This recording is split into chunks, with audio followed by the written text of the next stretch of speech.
escalas del espacio exterior. Austin Osman insistía en que la magia no es ni blanca ni negra, toda magia está llena de color, dijo, tratando de significar que lo negro sombreaba en gris, el gris en blanco, y el blanco, o espacio, contiene todos los colores. Este espacio constituye la matriz a través de la cual fluyen las fuerzas oscuras del exterior. El gran vacío no es por tanto la sombra de la manifestación, o Magic, sino su matriz. Este simbolismo se muestra en los 16 calas o colores, que emanan de la vulva de Kali, la diosa negra. Negro es el tinte de la corrupción, y como tal, el kala de un proceso alquímico específico que envuelve al dragón negro, un proceso que jamás ha sido expuesto abiertamente. Negro es el color adscrito al sexo bajo el velo de un simbolismo nocturno que tampoco ha sido dado públicamente. Los tratados de numerosos psicólogos confinan sus estudios a una exploración del inconsciente como si tal cosa existiese. Nada existe fuera de la conciencia. Sin embargo, hay niveles humanos de conciencia subconsciente y supraconsciente. Los psicólogos analizan solamente los aspectos fenoménicos de la conciencia reflejada en la mente humana como objetos de conciencia. El psicólogo como científico analiza y mide el fenómeno siendo esta la función de la ciencia. Es por tanto el artista, el genio creativo, el que debe buscar la fuente de la verdadera subjetividad o conciencia nouménica. Es a través de las modernas fantasías de ficción, dirigidas ostensiblemente a distraer unas cuantas horas, que ciertos adeptos se han acercado más estrechamente al secreto real de la magia y de la conciencia creativa, que comporta el uso de los kalas, algunos de los cuales han sido recientemente descubiertos por la ciencia occidental. Uno de estos adeptos fue el escritor Arthur Machen, 1863 a 1947. En varias de sus historias, introduce la teoría de la reversión protoplásmica, o proceso de vuelta a los elementos primordiales. El hombre es descrito descendiendo a través de las etapas de esta reversión hasta que el tabernáculo humano se mezcla, se funde y se sumerge dentro del lodo amorfo pero sensible, del que emergió originalmente. En la historia titulada N, Machen sugiere que este estado primordial es equivalente al protoplasma descrito por William Law, 1686 a 1761, que fue un discípulo de Boehme. El interés particular que posee la teoría para nosotros está en su conexión con una frase que aparece varias veces en los libros transmitidos por Aleister Crowley. La frase en cuestión, el error del principio, nos recuerda al Adán bíblico en el jardín de Edén en el momento de la caída. El tema ha sido tratado extensamente en mi libro El lado oscuro del Edén. Lo importante aquí es que el significado oculto de la alegoría de la caída comporta un sistema mágico de reversión de la conciencia. Wei Wu Wei, místico contemporáneo y escritor de budismo Chan, enuncia el significado interno de la caída en relación con la vía negationis, la cual crea la condición necesaria para la anoesis. Esto conduce al conocimiento último de la verdad que subyace tras todas las apariencias, fenómenos. Esta es la aproximación metafísica que fue descrita en términos del astral por William Law, y, como hemos dicho, en términos físicos por Arthur Machen. La nota clave es la negrura original que dio su nombre a la ciencia sutil de la reversión, que en tiempos posteriores fue deformada en la grotesca simbología de la magia negra, y que en la Edad Media llegó a estar indistinguiblemente asociada con la brujería. Machen, en la introducción a su cuento El pueblo blanco, hace una distinción muy clara entre los tipos de magia blanca y negra. Pero los colores o calas procedentes de este contraste y justaposición no son tan claramente discernibles, tal vez por el hecho de que no pueden ser explícitamente clasificados, tampoco pueden ser demostrados, sino tan solo sugeridos. Por ejemplo, es un hecho poco conocido, que el polvo rojo, la flor roja del hibiscus, el loto rojo, la piedra rojo sangre o el elixir rubeus de los alquimistas, indican una etapa en la realización de la gran obra que conlleva un componente biológico muy especial, simbolizado en el culto de la bestia por la mujer escarlata, Babalón, 4. Además, las cenizas, sagradas blanca y roja, o blanca y negra, 5, usadas en los rituales del Bama, Marg, y aludidas en los textos hindúes como el polvo de los pies de la gran diosa, son las mismas cenizas blanca y negra que quedan sobre el altar del sacrificio en los ritos más secretos de Kali, cuando la sanguinaria diosa negra ha sido adorada. El pavo real y el arco iris, el manto de muchos colores y el ropaje iridiscente de los Deves resumen la doctrina en su totalidad. El pavo real, símbolo del dios de los Yezidi, es un símbolo de los Kalas, idéntico a su vez con Lo, representado por los chinos bajo la imagen del arco iris, y por los alquimistas, como el vestido multicolor, que en la Biblia aparece como el manto de muchos colores. Los matices iridiscentes, reminiscencias de las escamas de pescado, son los Kalas del pez original, vagina, que representa tanto a las aguas de la creación como al diluvio rojo de la destrucción. De ellos emanan sus variados centelleos, según un código sistemático cuyo orden preciso ha estado mucho tiempo perdido para la tradición arcana occidental. La restauración de esta sabiduría tan antigua constituye una de las metas mayores de la Oteo interna. Paradójicamente, estas doctrinas sobreviven ahora solamente en los tantres orientales, que absorbieron las tradiciones tifonianas procedentes del antiguo Egipto. En este entorno florecieron y tuvieron su foco los primitivos misterios africanos, la fuente negra de luz blanca, que irradió sus tonos variados a través del prisma de los antiguos misterios draconianos de Egipto. En mi libro Los cultos de las sombras, he dado indicaciones más específicas acerca de la naturaleza de los Kalas, donde el blanco y el negro, los dos contrastes extremos, son mostrados como fuentes de los 14 Kalas, haciendo así 16 en total. Como dijo Sper, toda magia está llena de color. El sol y la luna son la base de estas 16 emanaciones. En el organismo humano, son el macho y la hembra. Su energetización y polarización produce los Kalas que fluyen desde los genitales femeninos en épocas específicas de la doble lunación, que constituye el ciclo de 28 días del mes lunar. A cada uno de estos días se le atribuye una vibración particular representada por una deidad, que tiene un Kala característico. Las escalas de color publicadas por Crowley, Kenneth Grant fuera de los círculos del tiempo, en Liber 777, en última instancia, están basadas en este sistema, aunque ha surgido alguna confusión debido a que dos de los Kalas no aparecen en el esquema original. Así, aunque hay 30 Kalas, parece haber 32, 16, siendo los dos extras reflexiones del Sol y de la Luna en la sacerdotisa, cuando funciona en los senderos de Da'at y Saturno.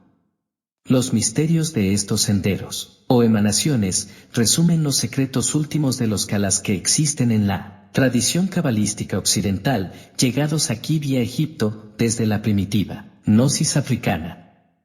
Podría parecer que Mathers, Benes y Crowley tropezaron por accidente con el esquema de color que forma las columnas 15 a 18 del Liber 777, porque es altamente improbable que tuviesen conocimiento de la doctrina de los Kalas.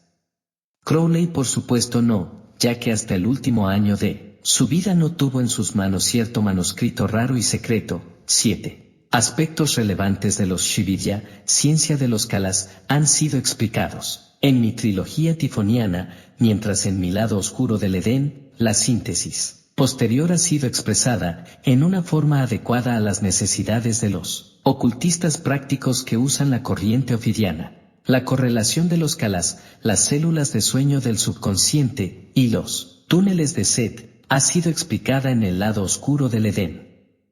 Cada célula es a la vez un generador y el vehículo para uno u otro de los 16 Kalas y sus respectivas reflexiones en los 32 túneles.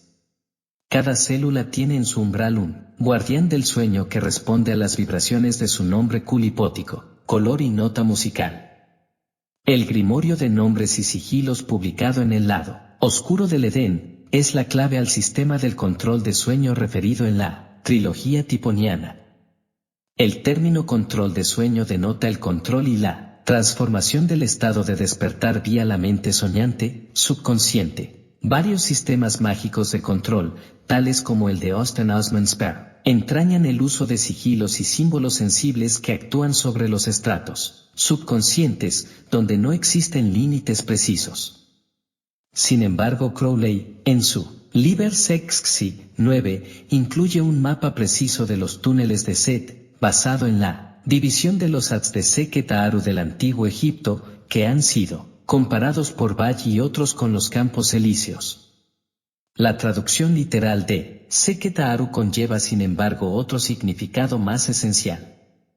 Sekhet es la diosa con cabeza de león, simbolizando el poder fiero y ardiente del sol en el hemisferio sur. El nombre de Sekhet es el origen de la palabra hindú Shakti, que significa poder, que a menudo es simbolizada por una mujer o una diosa, significando esta última la abundancia del poder superhumano, en este caso, el poder del calor sexual. Shakti se representa siempre en las esculturas religiosas como la consorte y el medio de expresión de algún dios específico. La palabra Ru o Aru fue representada en los cultos draconianos egipcios por la matriz o útero del hipopótamo hembra, la bestia de las aguas, el dragón de la profundidad y del diluvio.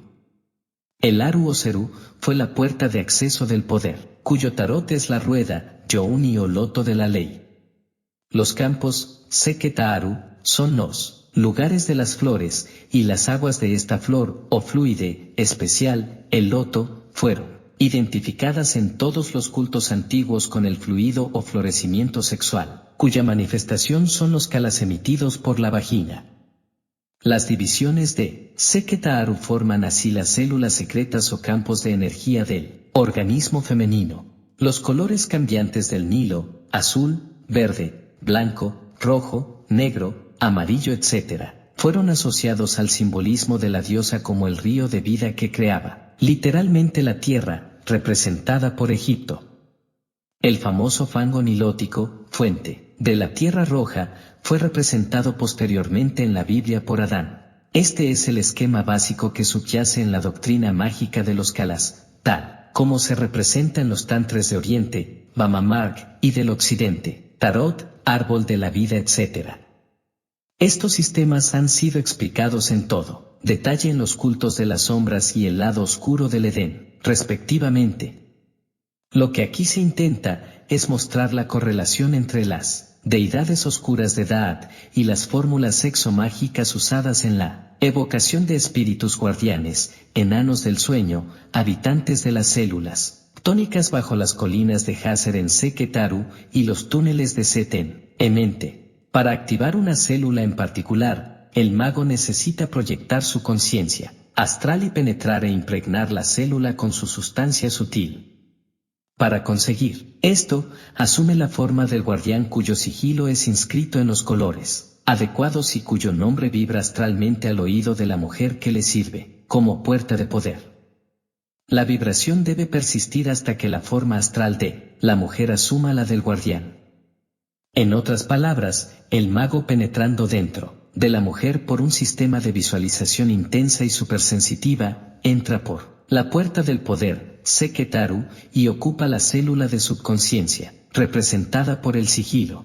Según la teoría de la reversión protoplásmica, estas células deben ser usadas solamente para confinar los demonios de la profundidad, tales como Dagón, cuyo número es 777, y los monstruosos Kulipot descritos por Lovecraft y otros en conexión con los mitos de Cthulhu. Con referencia a las tablas que aparecen en las páginas 205 y 206 de El lado oscuro del Edén, estas proporcionarán al mago la base de información suficiente para acceder a las fórmulas sexuales que deben ser usadas en cada evocación particular. Es necesario darse cuenta que la mujer seleccionada para servir como puerta de poder debe ser una encarnación viviente de las fuerzas astrofísicas necesarias para la operación proyectada.